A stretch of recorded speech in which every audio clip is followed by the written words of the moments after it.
اوس د دې جذب یو مثال کې د تصوف حضرات هغه د ابراهیم ادهم رحمت الله علیه واقعا ذکر کړي وې دا د جذب مثال دی چې حضرت ابراهیم ادهم سے په ابتدا کې خو په دغه حالت کې نو اخو د خپل بادشاہي په کارونو کې مشغولو خو بیا هم د هغه پړه کې بدار اتلل چې الله تعالی طرف ته متوجه شم د الله غرضا زما نصیب شي یو درجه کې هغه انابت فاغه کې او خدای الله تعالی خپل ځان طرف ته جذب کو د جذب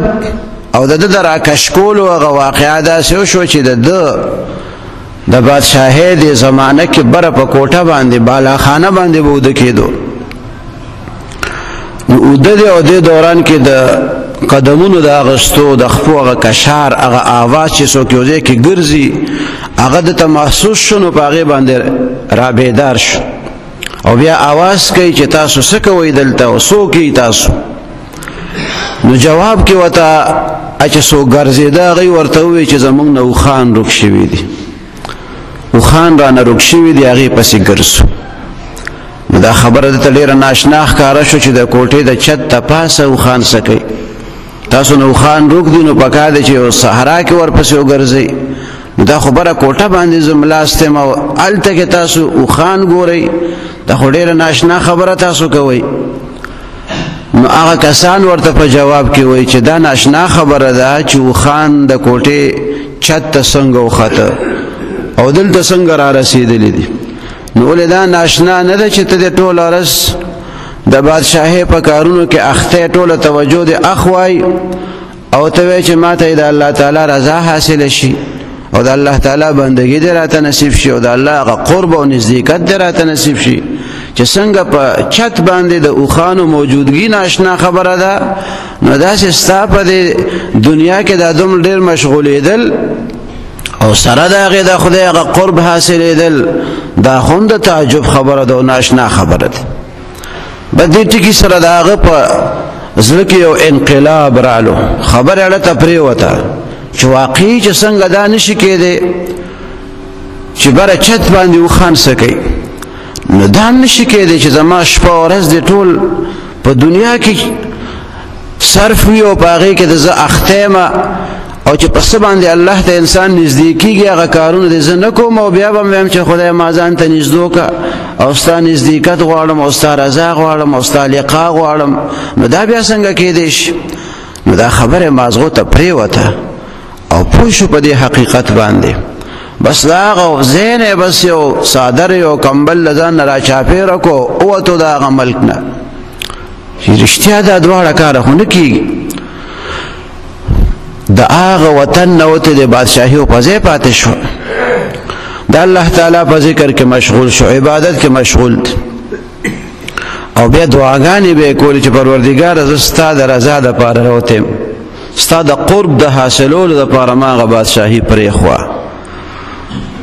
اوس ما ته خپل قرب راکې ځکه چې ما چې څه کول هغه خو مې اوس پرېښي دي او ستا د نزدېکت او ستا هغه رضا ستا نږدېوالی هغه ما خپل مقصود ګرځولی دی نو په دې خپل مقصود کې خدای ما ته اوس کامیاب کې او دا قرب راته راکې ځان ته مې رانږدې کې پروردګاره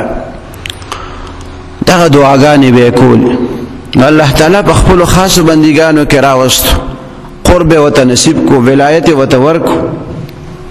هغه ابراهیم ادهم صاحب هغه د دریاب په غاړه باندې ناست او ځان ته داسې ګنډل کول د فقیرۍ او د ملنګۍ زمانه و بیا بادشاهي خو پاتې و هلته کې بلخ کې نو دلته چې ګنډل کوي او ستنتار ورسره دي په هغه لار څوک تېرېدو چې هغه ورته داسې ښه غور سره کتلي دي نو ویې پېژنده یار دا خو هغه ابراهیم ادهم دی د هغه بلخ هغه بادشاه دی نو چې ورته رانږدې شو نو ورته وایي چې ته ډېر ساده سړی ګوره هغه د بادشاهۍ هغه مزې هغه خوندونه هغه اقتدار او هغه دولت هغه عیش او عشرت هغه هر څه دې پرېښو نو اوس دغه دې کپړې ځان ته ګنډې او یوازې ناست دی او ستنتار در سره دي نو ګنډل خو د غربت یو نښه یو پہچانی چې چا سره د نوي اغستو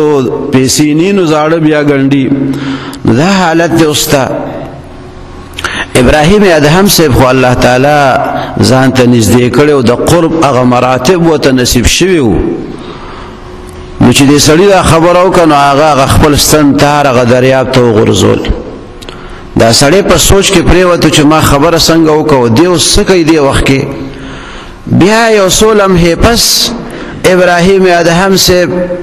आवाज کوي وایي چې د سیند مایانو ما ته خپل ستن تار راکړي. نو دا بیا ډېره ناشنا خبره ده چې دریاب ته ته ستن وغورځې تار ور وغورځې هغه پکې ډوب شي او لږ ساعت پس وایي ما خپل ستن راکړي تاسو. نو چې ابراهیم ادهم صاحب دا خبره وکړه چې ما ستن تار راکړي نو په دریاب کې مایانو سرونه روچت کو د سرو زرو د سپینو زرو ستنې په خوله کې نیولې دي. او د هغې دا کوشش دی چې مونږ رانږدې شو د ابراهیم ادهم صاحب زما د خولې نه دا ستن واخلي. هر یو دا کوشش کوي. نو ابراهیم ادهم صاحب هغې ته نه لاس کوي او دې سړي ته وایي هغه بادشاهي ښه وه که دا بادشاهي ښه ده. د دنیا هغه بادشاهي هغه خو صرف سرسري غوندې بادشاهي دی چې څوک مخامخي نو وی به دا زمونږ بادشاه دی، وی قدر یې پکار دی. او چې څوک اخوا شي لږ نو بیا ورپسې خبرې کوي او مخالفتونه او دشمنۍ. دغه به څه بادشاهي خو دا ده